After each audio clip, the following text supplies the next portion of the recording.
lave les mains. Je me lave les mains. Bon, mes mains sont toutes propres. Hein, regardez ça. Bon. Alors, aujourd'hui, j'ai mis mon crayon. C'est que j'ai mis mon crayon. Père, allô. On va faire le problème 36 du chapitre 5. Donc, on va le lire ensemble. Les armatures d'un condensateur ont une aire A et sont séparées d'une distance D. On place entre les armatures deux diélectriques différents de deux façons distinctes, comme le montre la figure 5.24. Donc, on sait que dans les deux cas, on va utiliser cette fameuse formule pour la capacité du condensateur, kappa fois epsilon 0 fois A divisé par D. Que ce soit pour le problème A ou pour le problème B, on va utiliser ça. Donc, c'est sûr que sur le dessin dans votre manuel, ça peut être un peu déroutant, sauf que moi, pour le faire, qu'est-ce que j'utilise? Je fais comme si c'était un circuit avec deux condensateurs différents, puis j'essaie de l'évaluer de cette façon-là. Donc, on va faire le A ici. Alors, si j'avais deux condensateurs différents dans ce circuit-là, ça donnerait quelque chose du genre. C'est ici. Voilà. Aussi simple que ça. Alors, si on le met comme ça, puis qu'on utilise la formule des condensateurs équivalents pour des condensateurs en parallèle, ça va me donner C1 plus C2, right? Si on va avoir C1, si on va avoir C2.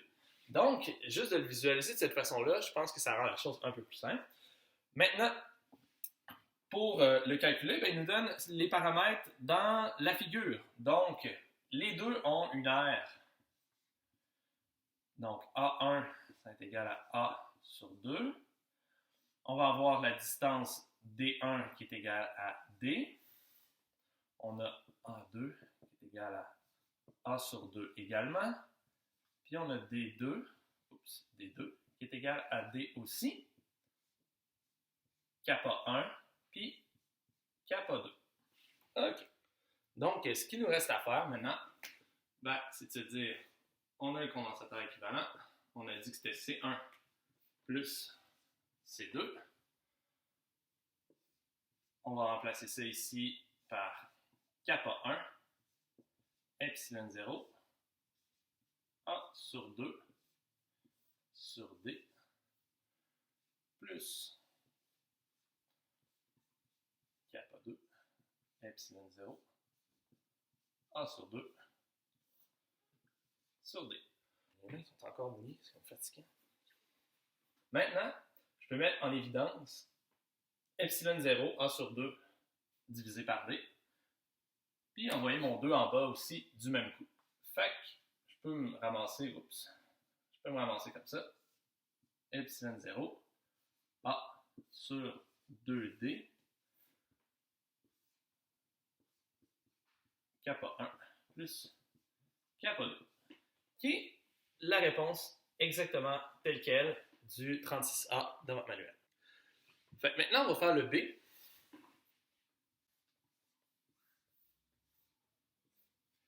Donc, on va faire le même principe. On va le voir encore une fois comme un circuit avec deux condensateurs complètement séparés. Sauf que là, ici, la petite différence, c'est que dans votre manuel, on a ce dessin-là. Ici, on va avoir l'air au complet. On va avoir un diélectrique numéro 1 sur la distance divisée par 2.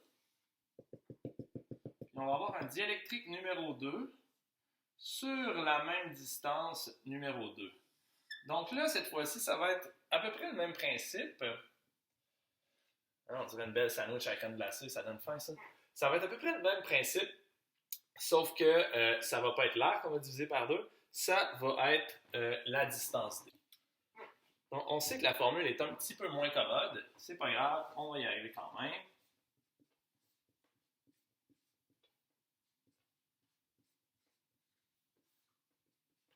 Ça, c'est 1 ici, c'est 2 ici. Puis on sait que c'est 1, on s'est dit que ça allait valoir kappa 1, epsilon 0. On a l'air au complet, mais cette fois-ci, c'est le D qui est divisé par 2. On peut le réécrire aussi 2 kappa 1 epsilon 0 A sur D. Kappa 1, oui. Même principe pour le condensateur 2. Ça revient à dire 2 kappa 2 epsilon 0 A sur D. On enchaîne avec ça.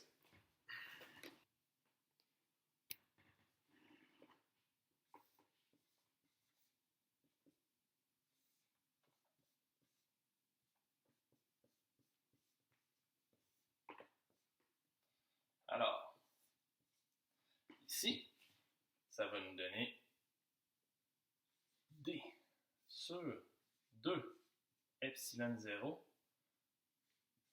kappa 1 fois l'air plus D sur 2 epsilon 0 kappa 2 fois l'air.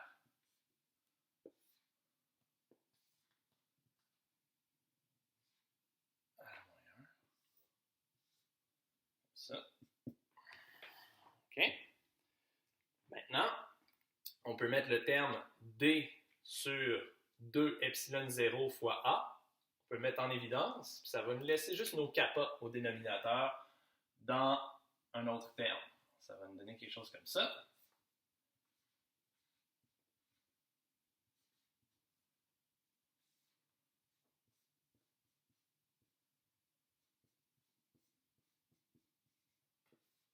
Et ça, ici, on peut remanier. Je multiplie par K sur 2 ici. Je multiplie par K sur 1 par K sur 1 ici.